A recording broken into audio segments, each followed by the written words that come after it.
quero convidar você a abrir o Salmo 51. Salmo 51 é um salmo muito conhecido e tem muita coisa para nos ensinar. Todos acharam? Amém, glória a Deus, né? Salmo 51 diz o seguinte: tem misericórdia de mim, ó Deus, de acordo com a tua benevolência.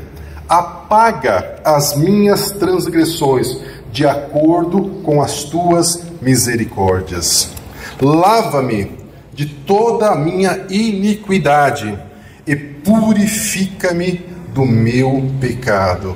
Pois eu conheço as minhas transgressões e o meu pecado está sempre, diante de mim.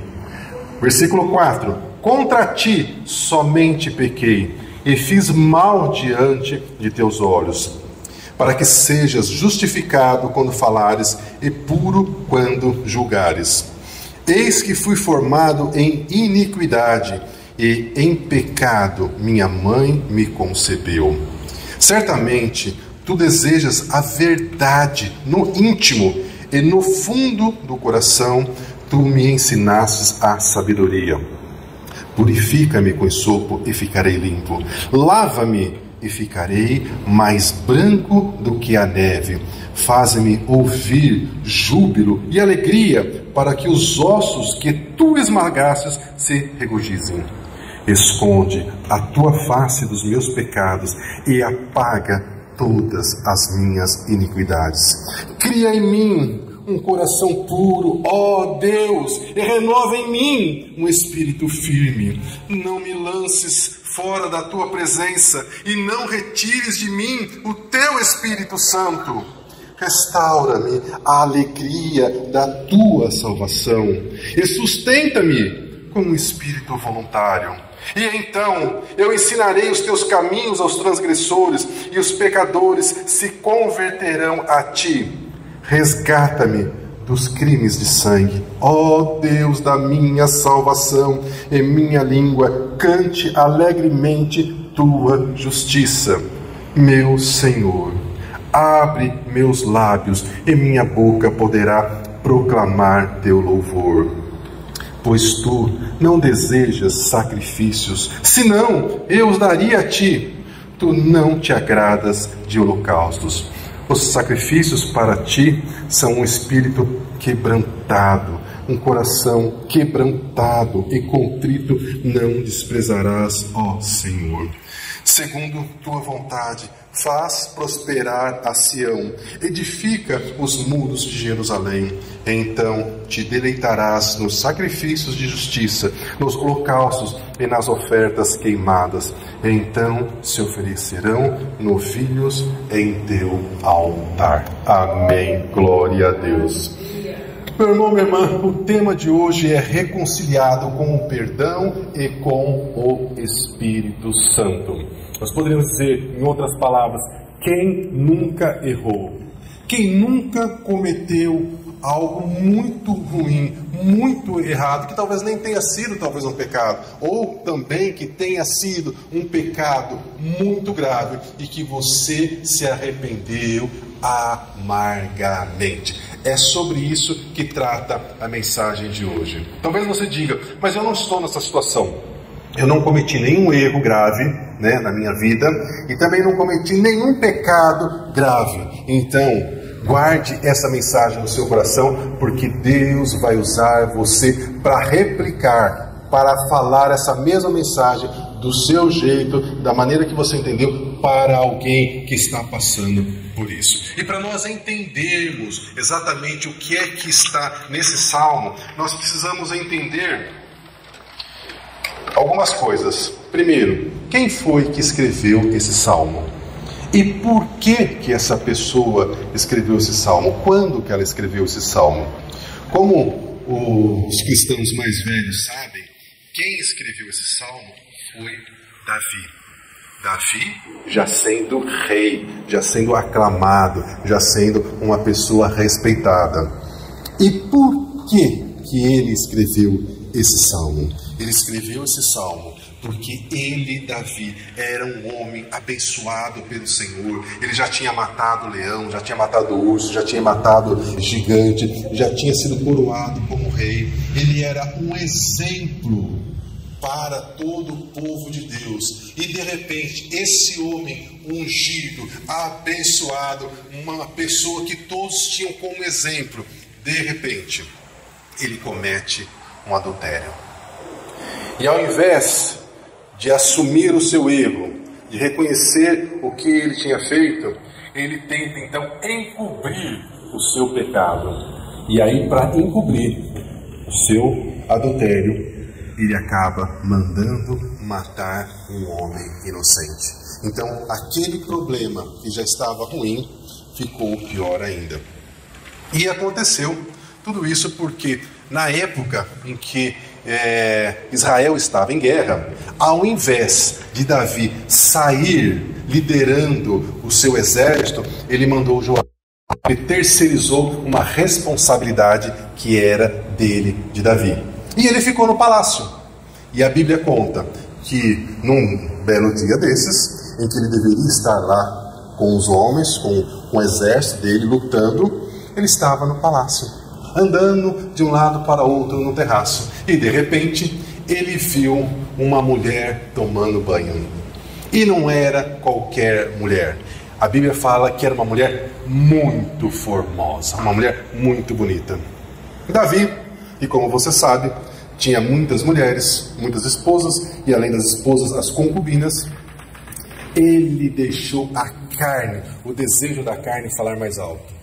E então manda saber, procurar, descobrir quem era aquela mulher.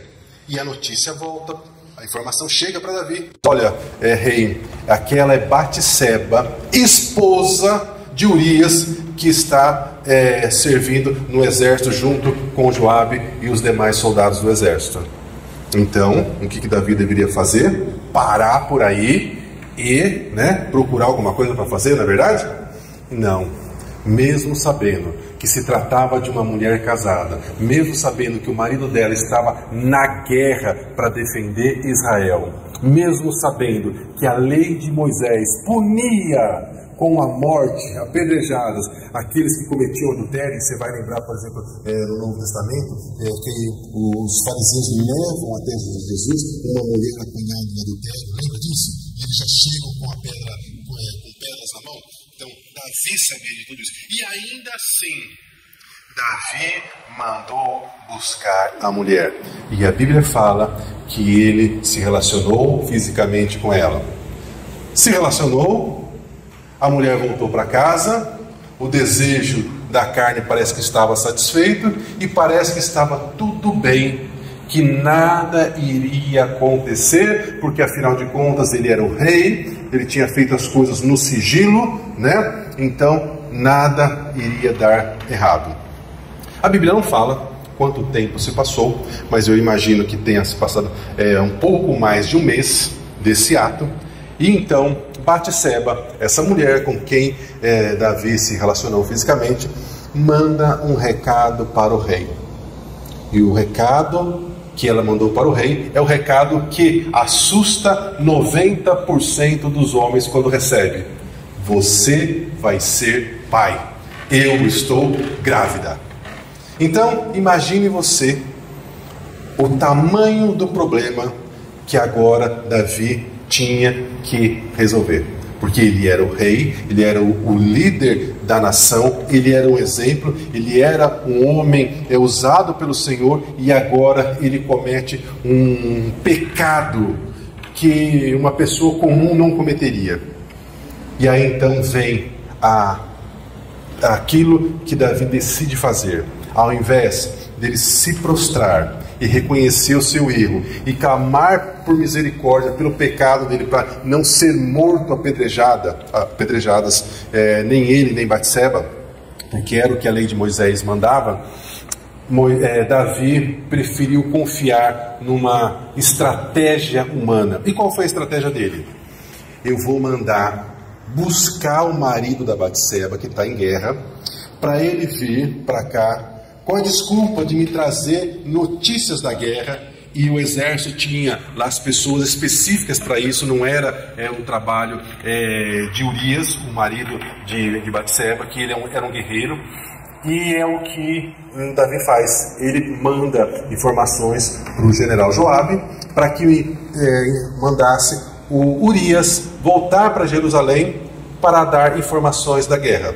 Joabe, que não era nenhuma flor que se cheirava, que era uma pessoa que não tinha muito caráter, né?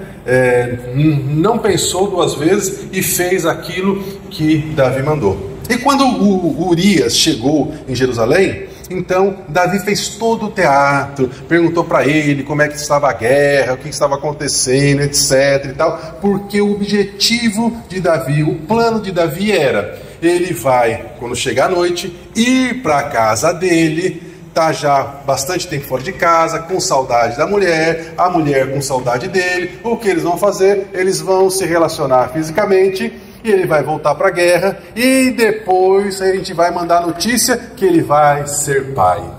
Esse era o plano de Davi.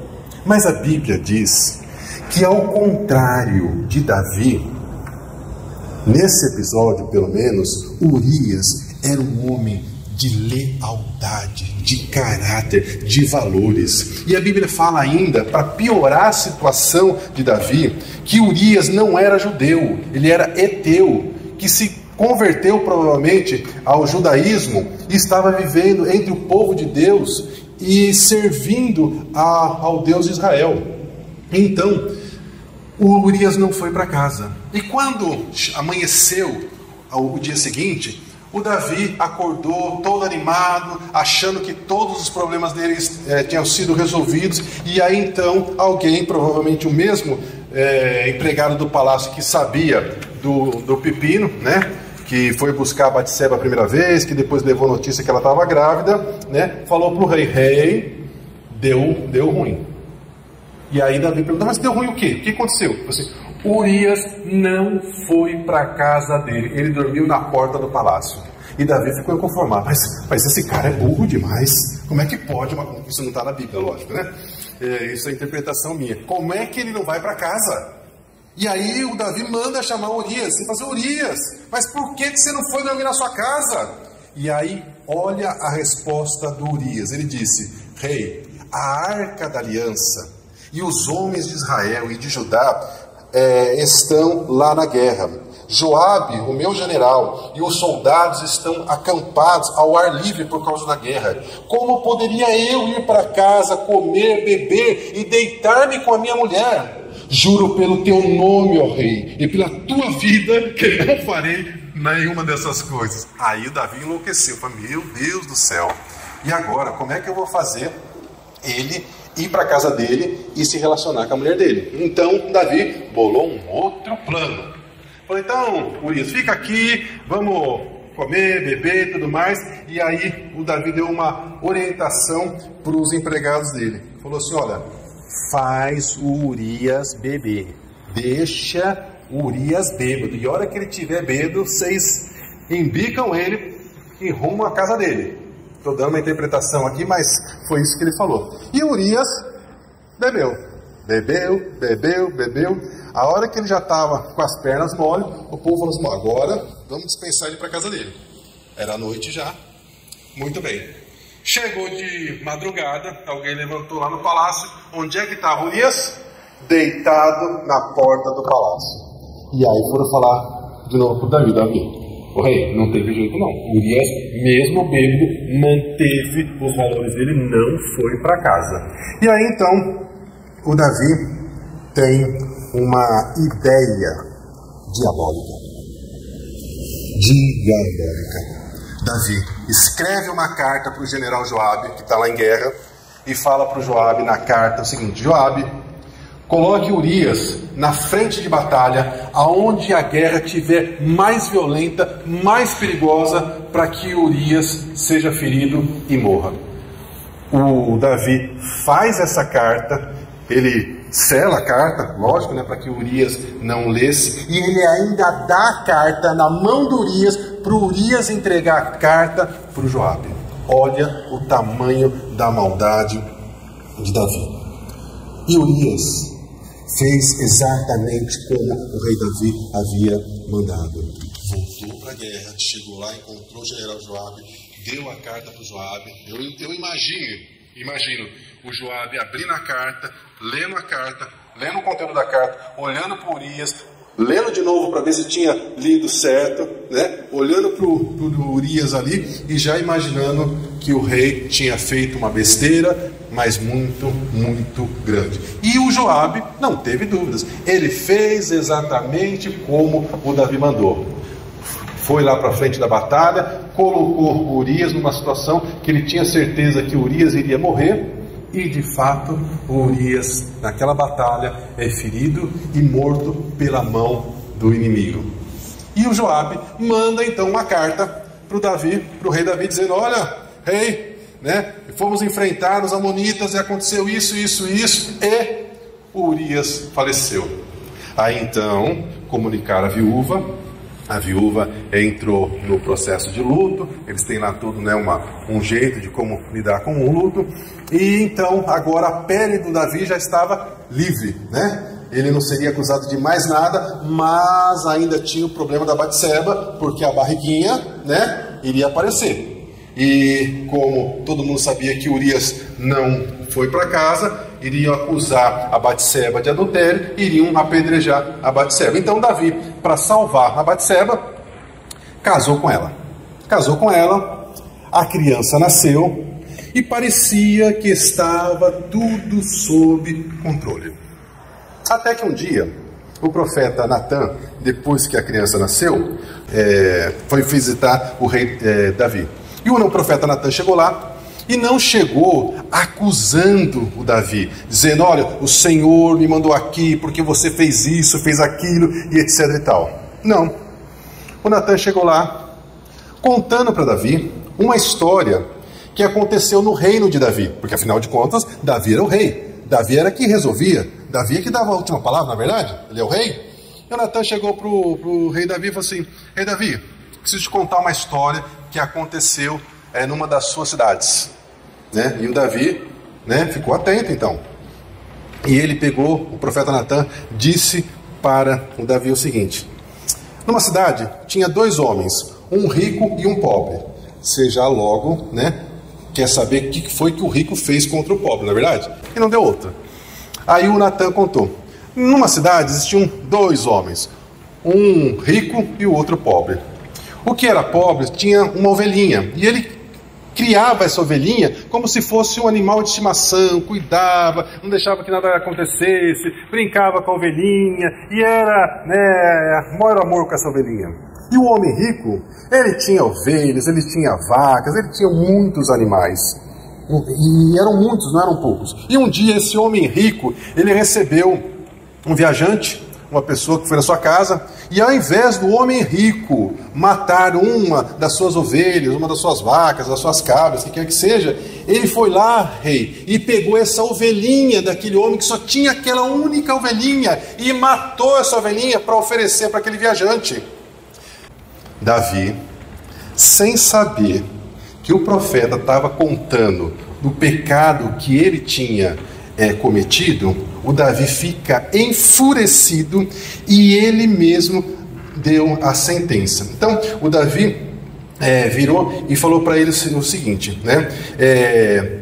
Vive o Senhor, Davi respondendo para Natan: vive o Senhor, que digno de morte é o homem que fez isso. Davi nem sonhava que ele era esse homem. E pela cordeira tornará a dar o quadruplicado, ou seja, né, 4 vezes pela ovelha, porque fez tal coisa e porque não se compadeceu desse homem. Aí, quando Davi disse isso, deu essa sentença do que ele iria fazer com esse homem dessa história, o profeta Natan, não está na Bíblia, mas eu imagino que o profeta Natan deve ter olhado para ele, deve ter dado um passo e feito aquilo que a Clarice falou no louvor, deve ter colocado o dedo na cara dele e ter dito para ele assim: tu és esse homem, Davi. E aí ele se assustou. E aí o profeta começou a dizer, e eu vou ler para não esquecer nada do que ele disse. Natan disse para Davi: tu és esse homem. E assim diz o Senhor, o Deus de Israel: eu, o Senhor, te ungi rei sobre Israel, e te livrei das mãos de Saul. Eu te dei a casa de Saul, as mulheres de teu Senhor, e também te dei o reino de Israel e de Judá. E se isso é pouco, mais eu te acrescentaria. Por que desprezas a palavra do Senhor, fazendo o mal diante dos seus olhos?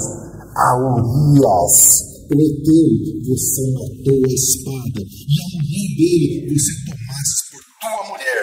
Por causa do que você fez, não se apartará a espada jamais da tua casa, porquanto me desprezastes e tomastes a mulher de Urias, para que seja tua mulher. Assim diz o Senhor: eis que suscitarei da tua mesma casa o mal sobre ti, e tomarei tuas mulheres perante os teus olhos, e as darei a teu próximo, e o qual deitará com as tuas mulheres perante este sol, porque tu o fizeste em oculto, em segredo, mas eu farei isso perante todo o Israel. Então disse Davi a Natã: pequei contra o Senhor. Aí o Davi cai em si. Aí o Davi entende que tudo aquilo que ele tinha feito não tinha ficado barato, não tinha ficado por isso mesmo, e que a mão do Senhor iria castigar ele e a família dele. Veja que o profeta, e Davi entendeu que o profeta não tinha terminado de dar a sentença. E Davi, meus irmãos, minhas irmãs, conhecia a história de Saul, porque Saul também errou. Só que Saul não se arrependeu. Saul foi querer se justificar. E aqui entra a diferença de Davi, porque agora Davi acorda daquela loucura que ele estava vivendo, e ele então reconhece que ele tinha errado. Então ele diz: pequei contra o Senhor. E aí, imediatamente, o Senhor responde para o profeta Natã, e o profeta Natã diz: o Senhor perdoou o teu pecado, você não vai morrer. O Senhor perdoou o seu pecado, você não vai morrer, porque você confessou o seu pecado, você reconheceu o erro que você cometeu. Então Natã foi embora, e Davi deve ter pensado como que iria ser a mão do Senhor sobre ele. E veja, meus irmãos e minhas irmãs, que o próprio Davi havia dito, na sentença que ele deu, sem saber que ele era aquele homem, que a pessoa que cometeu aquilo deveria pagar 4 vezes pela ovelha, não foi? Pois é. Então, Davi também se lembrou que quando Saul cometeu o pecado, quando era rei, e não se arrependeu, veio um espírito para atormentar Saul. Veio um demônio para atormentar Saul. E foi dessa forma, por causa desse espírito que atormentava Saul, que Davi foi para o palácio, ainda quando era jovem, pela primeira vez, para tocar a harpa, porque enquanto Davi tocava a harpa, o espírito maligno saía de Saul, e ele ficava então em paz, porque ele ficava atormentado. Davi começou a imaginar se ele não iria passar pela mesma situação que Saul. E por conta de saber disso, ele começa então a escrever tanto o Salmo 32 quanto o Salmo 51 que nós lemos. Então agora você sabe, toda aquela dor que está no Salmo 51 é porque Davi sabia o que estava prestes a acontecer com ele. E uma das coisas que ele não queria era perder a comunhão com o Senhor, não perder a alegria da salvação, e principalmente não perder a presença do Espírito Santo junto com ele. Então, Davi começa a sentir a pena, as consequências do pecado dele. A primeira coisa que acontece, a primeira tragédia, a primeira morte, e como ele havia dito, como Davi havia dito, que 4 mortes deveriam compensar, né, a morte de Urias. Ele disse isso sem saber que se tratava de morte, evidentemente, mas ovelha por ovelha. Então o profeta disse que a primeira pessoa que iria morrer seria o filho de Batseba, aquela criança que nasceu. Assim que ela nasceu, logo depois que o profeta dá essa palavra, a criança adoece.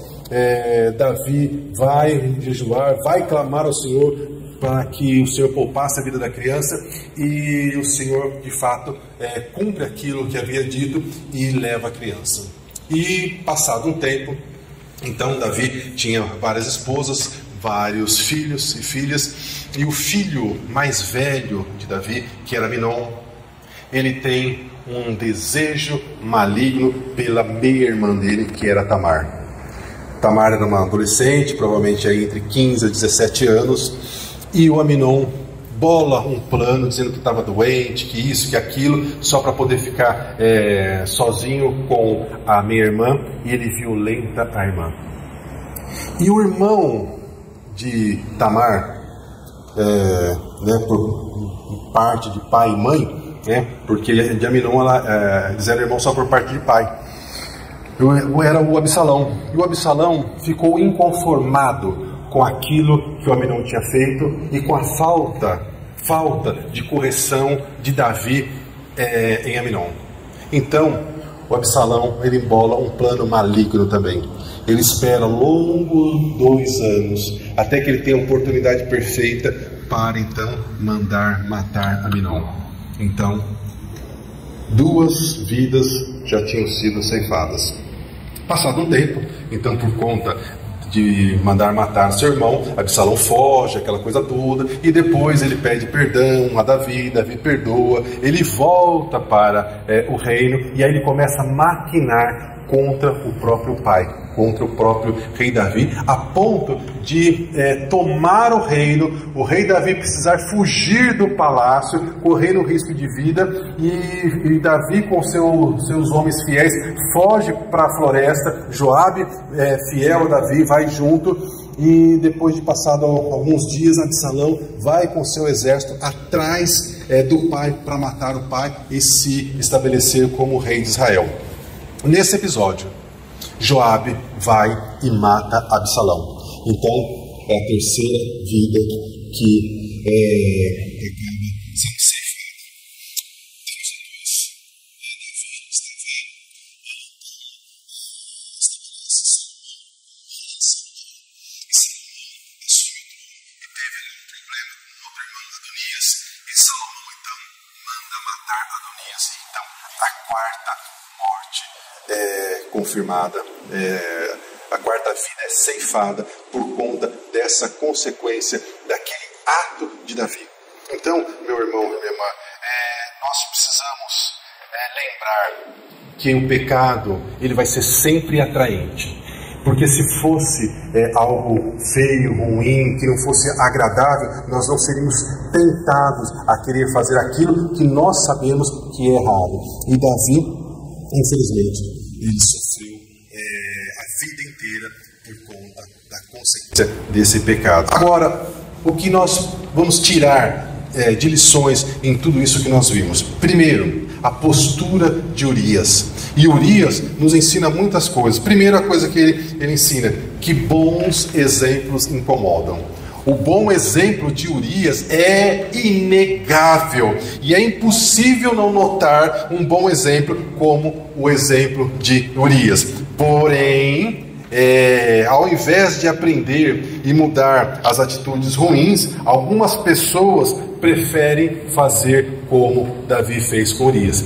Quando você está lá fazendo o seu melhor, dando o seu bom exemplo, vai ter pessoas que vai querer maquinar contra você, vai planejar alguma coisa de ruim para você, porque ela não se conforma com aquilo que você está fazendo. E a Bíblia fala que você é luz, que você tem que brilhar e vai brilhar mesmo. Mas Urias também nos ensina que as injustiças, infelizmente, elas sempre vão acontecer. Urias não merecia ser traído, Urias não merecia morrer, mas ele morreu por causa da maldade daquele que deveria proteger ele, que era o próprio rei. Quantas injustiças não acontecem dentro da sua própria casa, dentro da minha própria família? E nós precisamos ter maturidade, meu irmão, minha irmã, para entender que por trás de toda injustiça há um conflito espiritual, uma luta espiritual, colocando uns contra os outros, e nós precisamos entender que a nossa luta não é contra a carne, não é contra o sangue, não é contra as pessoas. E aí a gente precisa ter muita maturidade, muito conhecimento da palavra, para a gente não reagir da maneira errada, porque é justamente essa a armadilha do inimigo, para que a gente caia, para que a gente fale o que não deva, e depois também tenha que arcar com as consequências. Urias, a história de Urias também nos ensina que Deus está vendo tudo o que está acontecendo. Deus dá liberdade para cada um fazer o que bem entender. Eu, na minha humanidade, eu não entendo isso. Porque se eu sou Deus, eu criava um monte de robozinho e programava cada um fazer desse jeito aqui, que aí não vai dar ruim. Mas Deus, em sua infinita sabedoria, sabe o que faz. Então, Deus deu livre-arbítrio, cada um faz o que bem entender. Mas nós precisamos lembrar que há uma lei sobre todas as pessoas. Você não é obrigado a plantar nada, mas tudo o que você plantar, você vai colher. Tudo. E a Bíblia fala que Deus levará a julgamento tanto os vivos quanto os mortos. Então chegará um dia em que todas as pessoas serão julgadas. E aqueles que não estão debaixo do sangue de Jesus, infelizmente, não terão perdão. O que aprendemos agora com Davi?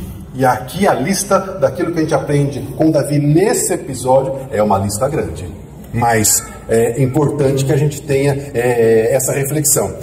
A primeira coisa que a gente aprende com Davi nesse episódio é que o pecado, ele não compensa. O pecado oferece um momento de prazer e entrega uma vida inteira de desgosto, de frustração, de arrependimento. O pecado promete liberdade, mas ele só escraviza. Ele promete vida, mas ele só traz a morte. O pecado sempre vai custar um preço que você não tem condições de pagar. A aparência do pecado é sempre atraente. A Batseba, diz a Bíblia, que era muito formosa.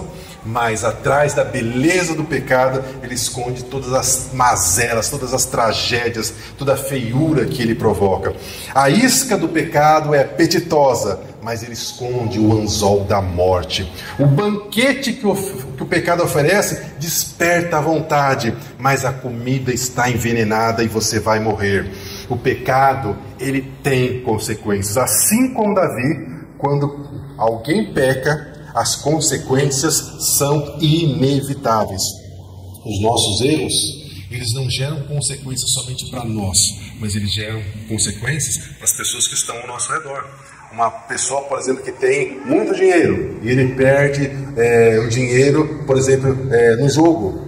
Ele coloca toda a família numa situação agora financeiramente desprivilegiada por conta de um ato de irresponsabilidade. Uma pessoa que entra nos vícios, seja da bebida, das drogas, ela chega num ponto que a família toda começa a sofrer por conta do vício que ela está tendo. Uma pessoa que vai presa, não é apenas ela que está presa, é a família inteira que fica presa por conta disso. Então, meu irmão, minha irmã, toda vez que a gente for fazer alguma coisa, a gente tem que pensar nas consequências. A gente não pode fazer as coisas sem refletir. E aí, toda vez que você estiver com a cabeça quente, toda vez que você estiver nervoso, nervosa, não tome nenhuma atitude.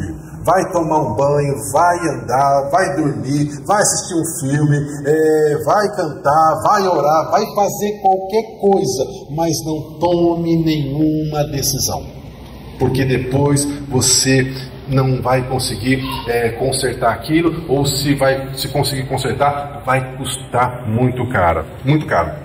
Então, outra coisa que nós aprendemos com Davi, que era ungido, que era o queridinho do Senhor, um homem segundo o coração de Deus, nós aprendemos que ninguém está imune às armadilhas do inimigo e às armadilhas da nossa própria carne. Até os mais ungidos, até os mais maduros podem falhar e cair. Nós não podemos controlar todas as situações. E olha que Davi era rei. Olha que Davi era poderoso. E ainda assim, ele não conseguiu controlar todas as coisas. Então nós temos que ter cuidado com as nossas escolhas e cuidado com as nossas atitudes. Escolha ser uma pessoa com responsabilidade. Seja honesto. E assim você não vai ter que lidar com as consequências dolorosas dos erros, de pecados, de más escolhas.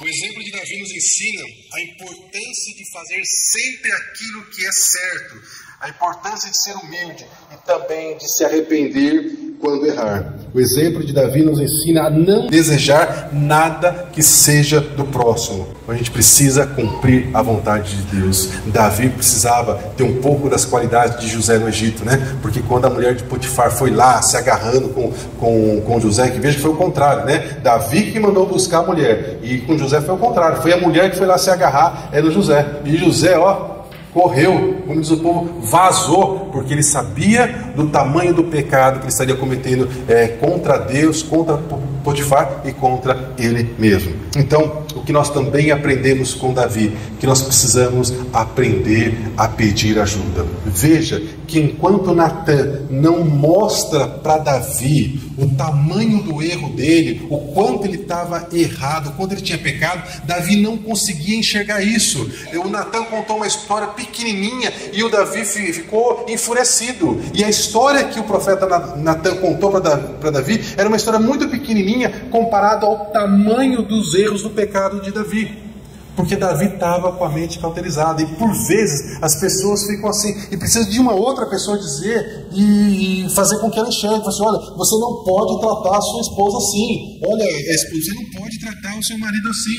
Você não pode tratar os filhos de vocês desse jeito. Filho, você não pode lidar com a sua mãe desse jeito. Você não pode respeitar a sua mãe desse jeito. Entende? É importante ter alguém, e às vezes uma pessoa de fora consegue atingir muito mais a mente e o coração das pessoas do que de dentro de casa. Jesus mesmo disse, né, que o profeta na sua própria terra não é reconhecido. Então é importante ter uma pessoa que a gente possa recorrer para pedir um conselho, para pedir uma orientação, ou mesmo para dizer, olha, estou sendo tentado nessa área aqui, me ajuda em oração, pelo amor de Deus, porque eu não estou resistindo. E a pessoa, né, vai te ajudar em oração. Então, fuja do pecado, não siga as inclinações do seu coração, porque a Bíblia fala que o coração é corrupto mais do que todas as coisas. Meu irmão, minha irmã, mesmo tendo sido lavado pelo sangue de Jesus, mesmo tendo a vida entregue ao Senhor Jesus, quando alguém pisa no nosso pé, a nossa reação natural é de responder à altura. E aí vem, né, claro, o domínio próprio e não deixa a gente fazer o que a gente quer. Então, mantenha-se em cautela o tempo todo. Em todo o tempo. Não dá para abrir a guarda, não. Tem que ficar o tempo todo atento. E se você errou, se você pecou, se você fez algo grave, ou mesmo que não seja grave, a melhor alternativa, a única alternativa, a melhor maneira de resolver isso é fazer como Davi, reconhecer que errou, reconhecer que pecou e orar e pedir ao Senhor por misericórdia. Então, não tente encobrir o seu pecado, não tente encobrir o seu erro, porque quanto mais você tentar encobrir o seu pecado, mais complicado ele vai ficar, mais difícil de resolver vai acontecer, como foi com Davi. Então, Davi, diz a Bíblia, que ele ficou, depois que o profeta Natan falou com ele, e aí então ele ficou com a mente, com a consciência pesada. E ele escreve isso no Salmo 32. E eu vou ler rapidinho para vocês, enquanto os irmãos do louvor retornam, por favor. No Salmo 32, que foi escrito na mesma ocasião em que ele escreveu o Salmo 31, Davi diz o seguinte: como é feliz aquele a quem Deus esconde as suas transgressões, porque elas foram perdoadas e os seus pecados apagados. Davi diz no Salmo 32, como é feliz a pessoa a quem o Senhor não atribui culpa e em quem não há hipocrisia. Davi estava se sentindo nesse momento, nessa temporada aqui, ele estava se sentindo um hipócrita, porque ele sabia o que ele tinha feito e ele estava fazendo de conta que nada estava acontecendo. E aí no versículo 3 ele disse: enquanto eu mantinha os meus pecados escondidos, o meu corpo definhava de tanto gemer, pois de dia e de noite a tua mão pesava sobre mim, e as minhas forças foram esgotando-se como em tempo de seca. O que Davi estava dizendo? Que por mais que ninguém soubesse, e aquelas poucas pessoas do palácio que sabiam, estavam em concordância de não contar para ninguém, a mão do Senhor estava pesando sobre a consciência de Davi, a ponto do corpo dele estar endoecido, estava gemendo, né? E quantas pessoas têm problemas físicos por conta de problemas emocionais? Meu Deus, não dá nem para descrever.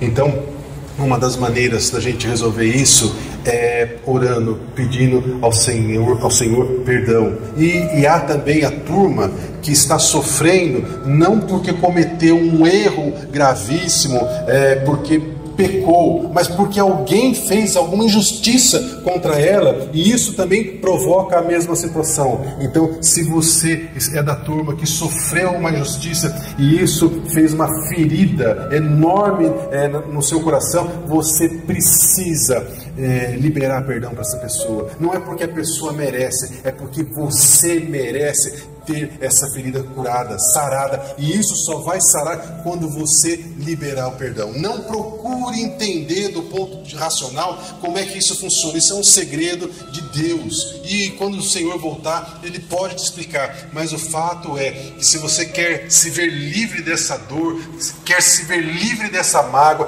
perdoe a pessoa que te ofendeu. Versículo 5 ele disse: reconheci diante do Senhor o meu pecado e não encobri as minhas culpas. Eu disse: confessarei as minhas transgressões ao Senhor, e tu perdoastes a culpa do meu pecado. Portanto, que todos que são fiéis orem a ti enquanto não pode ser encontrado. Quando as muitas águas se levantarem, eles não os atingirão. Tu és, Senhor, o meu abrigo. Tu me preservas das angústias e me cercarás de canções de livramento. Eu instruirei e ensinarei no caminho que você deve seguir. Eu o aconselharei e cuidarei de você. Não seja como o cavalo ou o burro, que não tem entendimento, mas precisam ser controlados com freios e rédeas, caso não obedeçam. Muitas são as dores dos ímpios, mas a bondade do Senhor protege quem nele confie. Alegre-se no Senhor, exultem, vocês que são justos, cantem de alegria, todos vocês que são retos de coração. Então, meu irmão e minha irmã, quero convidar você a ficar em pé e quero te incentivar a pensar como é que está o seu coração, como está a sua consciência diante do Senhor. Você cometeu algum pecado, alguma coisa que desagradou ao Senhor? Se você cometeu um pecado e você precisa pedir perdão ao Senhor, peça agora, nesse momento. E se você precisa liberar perdão para alguém que te magoou, e te magoou muito, seja alguém da sua família, seu pai, sua mãe, um relacionamento que você investiu tanto e você sofreu tanto, perdoa.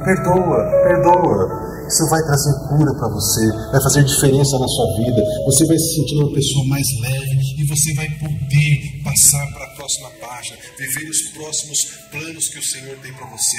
O que você viveu até hoje era para o dia de hoje, era o maná de hoje, mas o Senhor tem muito mais para amanhã, amém? Então, quero convidar você a orar comigo e depois nós vamos louvar o Senhor.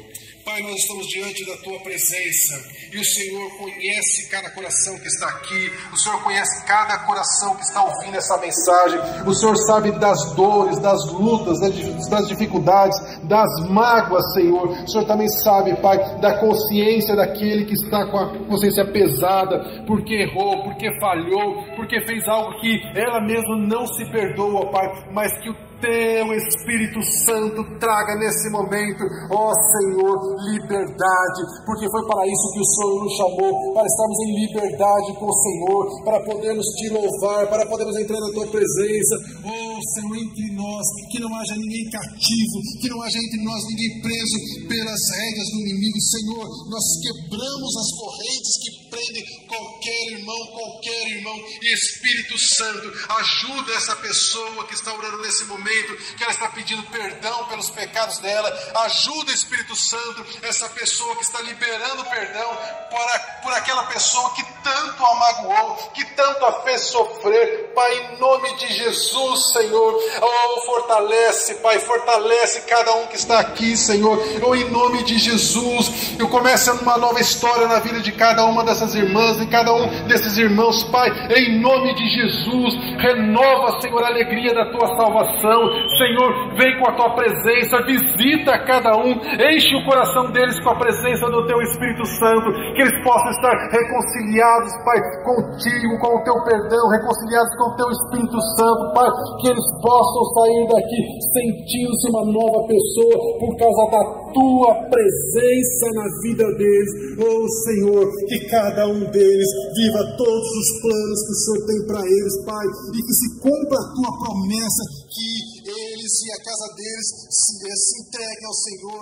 que sirvam ao Senhor, porque nós cremos na Tua palavra que diz: eu e a minha casa serviremos ao Senhor. Pai, então nós pedimos libertação aos familiares que estão presos nas drogas, que estão presos nos vícios, que estão presos a coisas erradas. Oh Senhor, em nome de Jesus, desperta, Pai, traz a consciência deles, como o Senhor fez com Davi. Peça a Sua mão sobre a consciência deles, para que eles entendam que aquilo que eles estão fazendo não é a Tua vontade, que o Senhor tem um plano para cada um deles, Pai, e que em breve cada uma das nossas irmãs, dos nossos irmãos, possam testemunhar do livramento, Senhor, daquilo que o Senhor fez na vida deles, nas conversões que acontecerão, nas famílias que serão fortalecidas. Oh Pai, nós Te louvamos, porque o Senhor nos ama, que as Tuas misericórdias se renovam a cada manhã, e amanhã, quando cada um de nós se levantar, nós nos levantaremos para um novo dia, cheios da Tua graça, da Tua presença, da Tua unção,